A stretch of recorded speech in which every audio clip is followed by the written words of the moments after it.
एक जिज्ञासु भेड़िए को एक पूरी इंसानी खाल मिली। उसने गर्दन से अंदर जाने के लिए संघर्ष किया। फिर इंसानी खाल के अंग खुले और इंसानी मुंह से रोएंदार भेड़िए का मुंह निकला। यह दृश्य बहुत ही अजीब लग रहा था। इससे भी ज्यादा जादुई यह था कि भेड़िए ने इंसानी खाल को बिल्कुल सही तरीके से पहना और यह उस पर बहुत अच्छी तरह से फिट हुई। एक राहगीर उसके पास से गुजरा। जिज्ञासु भेड़िया उठ खड़ा हुआ और उसके पीछे हो लिया। वह उसी तरह खड़ा हुआ और भागा, लेकिन वह अभी भी लड़खड़ा रहा था और उसे इसकी आदत नहीं थी। वह सड़क की ओर चला गया और शहर में चला गया। लड़की का कुत्ता उस पर भौंकता रहा, लेकिन उसने इसे नजरअंदाज किया और आगे बढ़ता रहा। एक कंपनी के दरवाजे से गुजरते हुए उसने इन दफ्तर के कर्मचारियों को जिज्ञासा से देखा। उसे भी जिंदा रहने के लिए नौकरी ढूंढनी थी। वह नौकरी चाहने वालों के साथ घुल मिल गया। इंटरव्यू में हिस्सा लिया। उसने कलम से लिखने के तरीके की नकल भी की। एक भेड़िए को सफलतापूर्वक काम पर रखा गया। उसकी भेड़िए जैसी मेहनत की वजह से कंपनी के बॉस ने उसे पहचान लिया और उसे पदोन्नत कर दिया। भेड़िए को वेतन में वृद्धि मिली और वह अपने बड़े घर में रहने लगा। अपने सामने सब कुछ देखकर यह आसान था। भेड़िया उत्साहित था, घास पर उछल कूद कर रहा था। मूवर्स भी इसे देखकर थोड़ा हैरान थे। भेड़िए की पहचान उजागर न हो, इसके लिए वे केवल खड़े होकर श्रमिकों को काम जारी रखने का संकेत दे सकते थे। श्रमिक अभी भी भ्रमित थे। या दूर जंगल को देखता था, अतीत में रेंगने की स्वतंत्रता को याद करता था। हर बार जब वह काम से थक जाता था, शिकार को देखकर हमेशा उसकी खोई हुई महत्वाकांक्षा जागृत होती थी।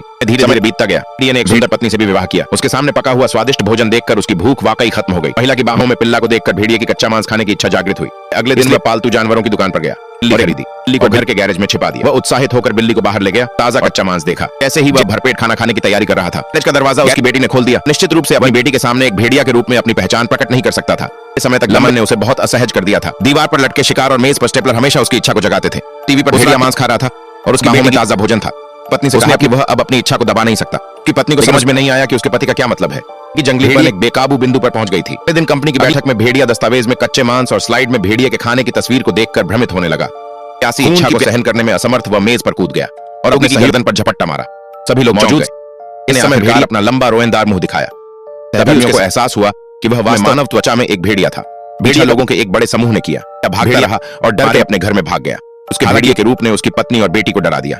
उसने रूप दिखाने के लिए मानव त्वचा को उतारने के लिए संघर्ष किया। अपने परिवार को समझाना चाहता था। उसकी पत्नी अभी भी उसे बाहर निकालना चाहती थी। उसके पास घर से बाहर भागने के अलावा कोई विकल्प नहीं था। उसके पीछे के इंसान अभी भी उसका पीछा कर रहे थे। वह पुराने जंगल से बाहर निकलने के लिए भागता रहा। अपने पुराने घर में वापस जाना चाहता था। अप्रत्याशित रूप से यह स्थान पहले से ही एक मानव घर बन गया था। भेड़िया सड़क के बीच में खड़ा था और एक आने वाली कार ने उसे कुचल दिया। लोगों ने उसकी दयनीय स्थिति को देखा और संतुष्टि के साथ तितर-बितर हो गए। थोड़ी देर बाद 2 सफाई कर्मी आए और भेड़िए के शरीर को लापरवाही से एक प्लास्टिक की थैली में डाल दिया और उसे कचरे के रूप में खाई में फेंक दिया। ये एक बेतुकी लघु फिल्म है जिसने कई पुरस्कार जीते हैं। ये एक भूखे भेड़िए की कहानी है जिसे एक मानव की खाल मिली और वह उसमें घुस गया और मानव बन गया।